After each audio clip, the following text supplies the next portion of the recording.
It's the first official talk of the Rains Retreat. We entered the Rains for about a week now. And so it's an opportunity just to kind of slow down, look inwards. And there's another, for those who are staying to the end of the retreat, 12 weeks of quiet practice, formal meditation, sitting and walking. But like I was trying to remind people that it is a marathon, not a sprint. And it's important to get the foundation right in the beginning. That way, hopefully, the next 12 weeks, 11 weeks, things are going in the right direction. And it's important, especially in early stages, to focus on what is important. And it's not what we do in the next 12 weeks that's so important. And there'll be plenty of things we're doing, lots of hours of sitting and walking, lots of contemplation, studying the suttas, learning chanting, cooking, cleaning, maintenance work, lots of things happening next few weeks. But hopefully, the thing that we keep in mind as we do these things is not what we're doing, but how are we doing it? What is the focus? What's the perspective? We're doing it with clarity, doing it with kindness, doing it with a sense of letting go, shading a sense of me and myself, trying to blend in like milk and water in the community. Not like water and oil, blending with milk and water. And this reminds me of a beautiful sutta that the Buddha talked about. There's these 3 monks who practice in the forest. Namya, Kimbala, somebody else. But it's one of my favorite suttas. Okay, it's not too favorite, but I don't remember their names. But anyway, so 3 monks practicing quietly in the forest. And there was people gave those talks on harmony, practicing peace and harmony. And they would, these 3 monks would live quietly in the forest. They would go an alms round, go back, set a place to eat, and then clean up. And they would do all that, mostly in noble silence. And if they need help, they just signal to each other and they come and help, and then they go away. And then once a week, they get together and discuss the Dhamma. But what they said was, I think it was very kind of a good thing to remember, is that they said, even though we're 3 bodies, we work as a whole.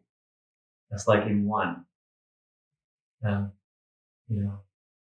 always try to set aside what I want to do and do what's needed to be done. So always trying to form as a part of the community. And so much of communal living is about not being a part of the community, trying to blend in where you can, trying to help out.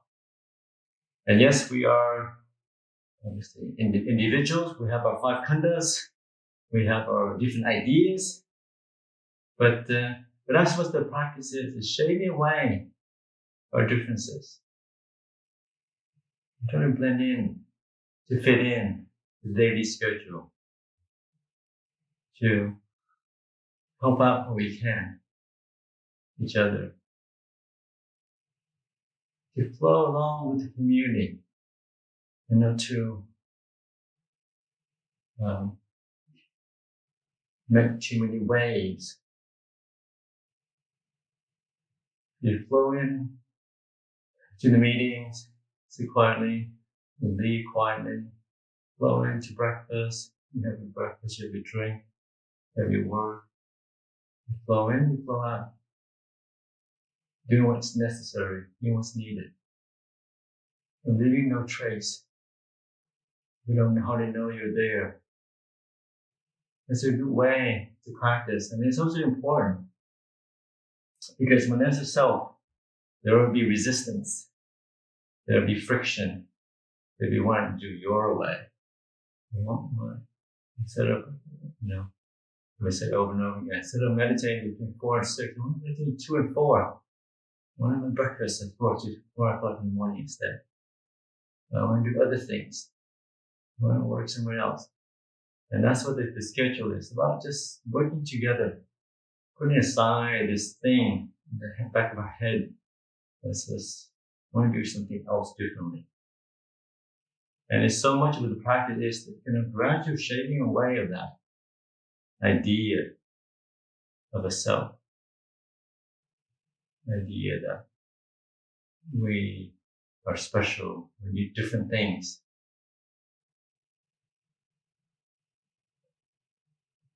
And it is something that is constantly, something that is intention. We have to keep always coming back to it.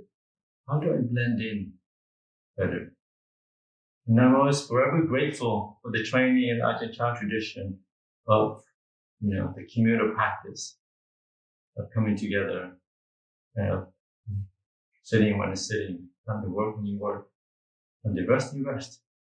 And it's just day after day after day doing that. And although you might not see it, you think, I don't see the result. Meditation is not doing so great. But I guarantee you it is working. It is shaping. Because it takes a lot of letting go, relinquishing this personality, identity, ideas, views, and opinions. To be able just to show up. To be able to just do it. Time to meditate is meditate. Yeah, the mind may not be peaceful. We're not asking you to get into jhanas. We're not asking you to become enlightened in the sitting. I'm asking you just to sit and be with the body and mind as it is. The mind is busy, just be with the busyness. The body is tired, just be with the tiredness. Be with the sleepiness. It's only through being with things that we learn to understand, see clearly our attachments. It's only being with the sleepiness that we understand it, what it feels like. And it's through understanding, things fades away naturally. It's because we think we need to solve things, but sometimes we make more of a mess. So much of the practice is about how are we relating to the experience? How are we relating to the situation? Are we relating with acceptance? Are we relating it with gentleness? Relating to it from a sense of giving up, letting go?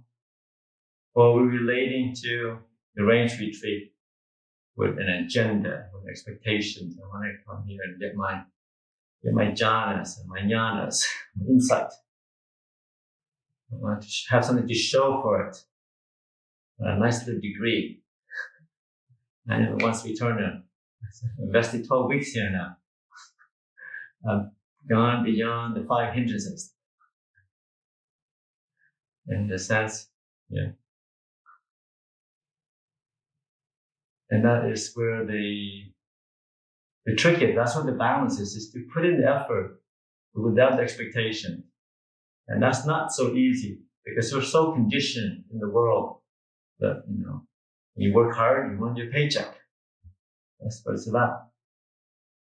When the Dhamma practice, and it's tricky, it's like you have to work hard, but you expect something, then that gets in the way. And when the results, because it's the craving, it's through the letting go that things happen. So I just want to remind people, and the main thing in the practice, it's quite simple, really. You don't have to do a whole lot, really. It's just so much of it's an attitude of gratitude, attitude of contentment, a gratitude of just happy to be here, really. And I was sitting this morning, like I said, when literally sitting, literally being in this is like paradise on earth. It's a beautiful morning, nice and cool. It's almost springtime, the birds are singing, coming out. And there's no better place to be than here. Spending, our time, sharing our space with people who are like-minded, who appreciate peace, appreciate kindness, appreciate quietness, appreciate slowing down, relinquishing.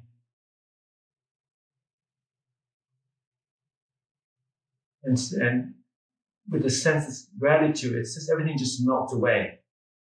There's not this constant kind of wanting or constant things you need to do. So sometimes in the morning, just bow to the Buddha 3 times, just the opportunity to bow to an enlightened being, opportunity to incline to appreciate that there are things like, there's such things as enlightenment, there's such things as the Buddha walking on the earth with us, such thing as, being to learn from the Buddha and his disciples. That in itself is a great opportunity, right? That's in itself a great blessing. Everything else, the rest of the day, is just, it's gravy on top of that. Just being able to be in a monastery, be in a quiet place, and to bow to the Buddha in the morning and at night. Everything else is extra gravy, extra bonus. And it's true, it's just, that's the main thing when you take the next, 11 or 12 weeks. Really enjoy your time here. Just to be present, allow the forest to open up to you. Allow your body and mind just to open up naturally. And find ways to enjoy your time here. Whether it's just walking the forest, sitting quietly in the afternoon, enjoying a cup of tea, or just sitting in the hall, being with your body and mind as it is. Not asking it to do anything, not asking the pain to go away, not asking the mind to shut up. Just be with the mind as it is.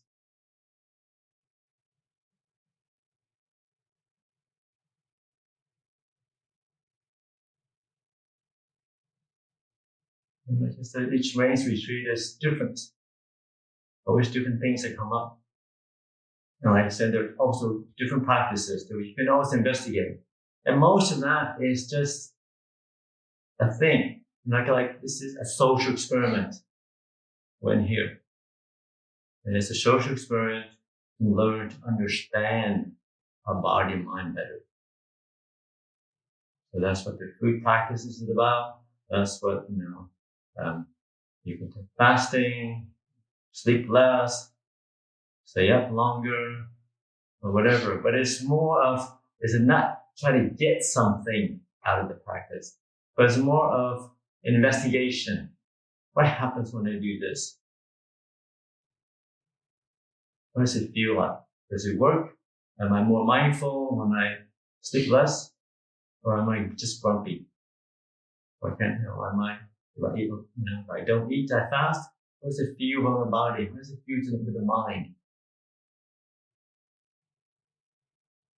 So it's just, different ways to investigate, different ways to push what we think are our boundaries. But hopefully we're cultivating a sense of wholesome qualities.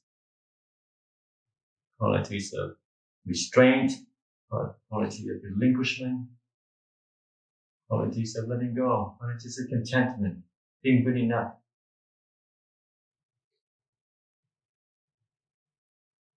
And in many ways, we're very, very fortunate. Like I said, beautiful forest.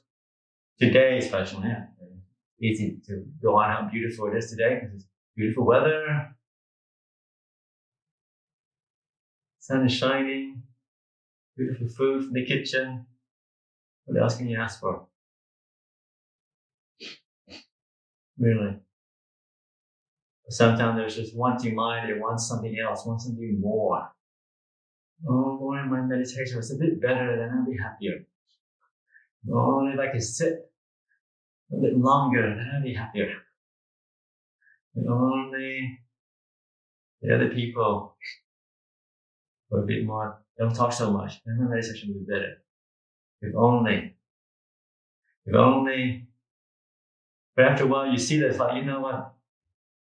Why don't I just be quiet? Why don't I just be grateful for everything here already? And we do have so much already. And we have what it takes with all the conditions in place for requisites, food, shelter, a body that's reasonably healthy. Really, all no, it takes is just, being in it, putting the time, doing the sitting and walking meditation, and understand where is it that we're attaching to things? Where is it that we're making a self out of it? Where is it that we're making suffering for ourselves and others? And how can we, learn to understand suffering better? And that's the beauty of the practice. It is to understanding that things becomes resolved, things becomes evaporates, not a problem. Not through willpower that we are going to transcend suffering. It is to understanding, seeing clearly. And so much of it, and the three characteristics, being through impermanence, seeing clearly, not so, seeing clearly, suffering. You see clearly in those three things, there's no problem. Like non-self. Paul talks about, and hopefully we'll go into more details in that over the next few weeks.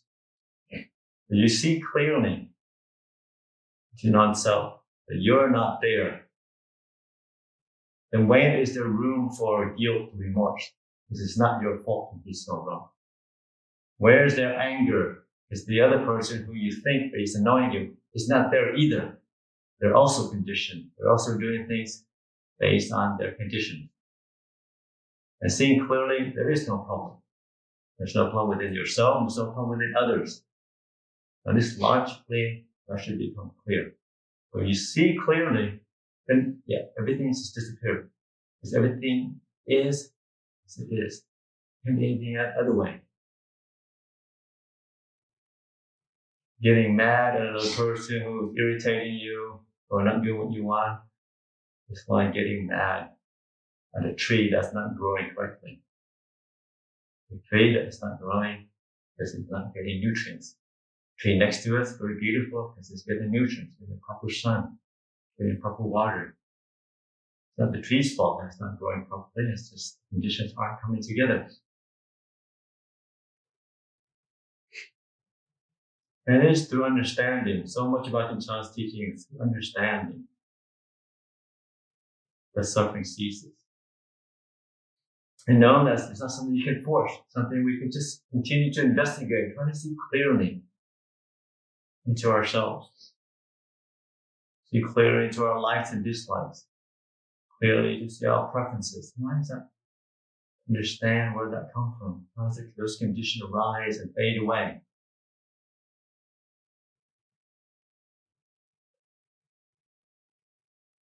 So I try to remind people of the different ways that it's kind of,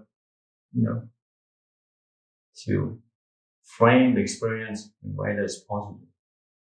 The next few, whether you're staying for the next 12 weeks or staying just for a few weeks. Just sense of gratitude, sense of contentment. If people over and over again say to yourself, nothing to do, nowhere to go. You're here already. Happy just to be here. And staying with the meditation. Sometimes I said this a few times, but not often enough. So much of my meditation, we go out and grab the meditation object, grab the breath, the mantra. But sometimes it's good just to change them a little bit. just waiting for things to come to you, waiting for the breath to come to you, waiting with the body as it is. Not wanting anything to be any otherwise. Waiting. Just when you're waiting, you're aware you're alert. Waiting. Instead of rushing to the next thing. Waiting.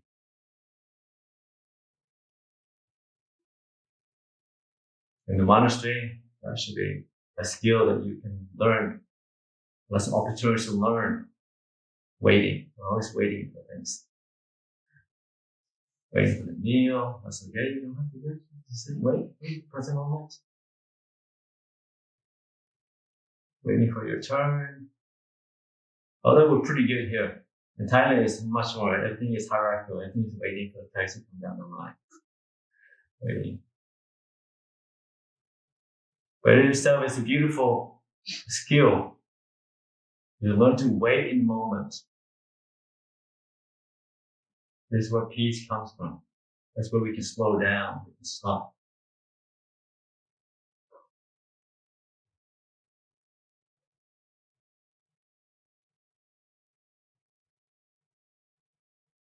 So next few weeks, whatever it is that practice that you might be experimenting with, whatever different whether meditation object you're using, whether it's breath, body contemplation, whether it's a mantra, whatever ascetic practices you might be practicing, whether you're not lie down the whole 3 months, not eating the whole 3 months.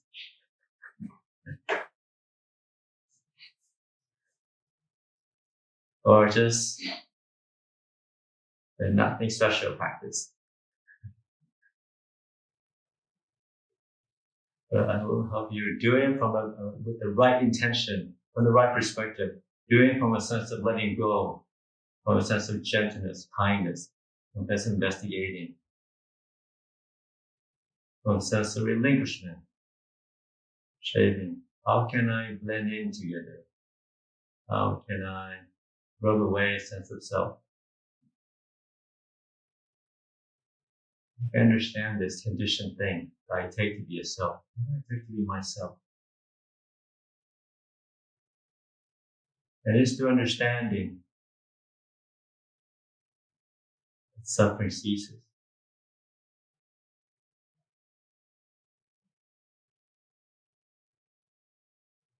So, like I said, the thing is, it's a balance to expect the best, but also know that, while our intention is towards peace or stillness, just letting go,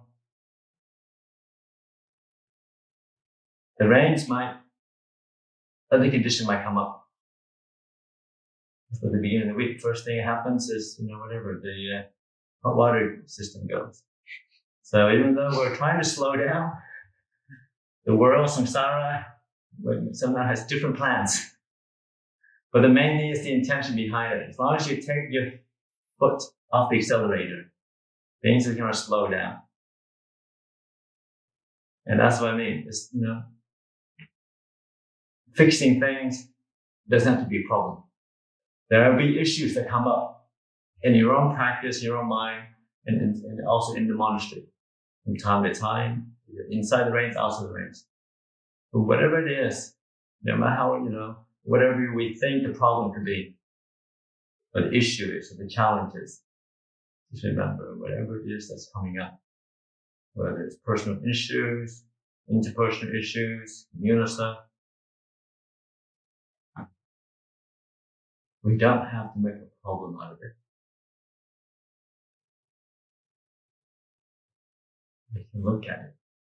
We use our wisdom, use our patience, do the best we can. We always incline towards a sense of gratitude, sense of acceptance, sense of kindness and gentleness, and sense of letting go and acceptance. And things will be okay. So I offer that for your reflection tonight as a perspective, something you can look something to frame the world to experience the next few weeks.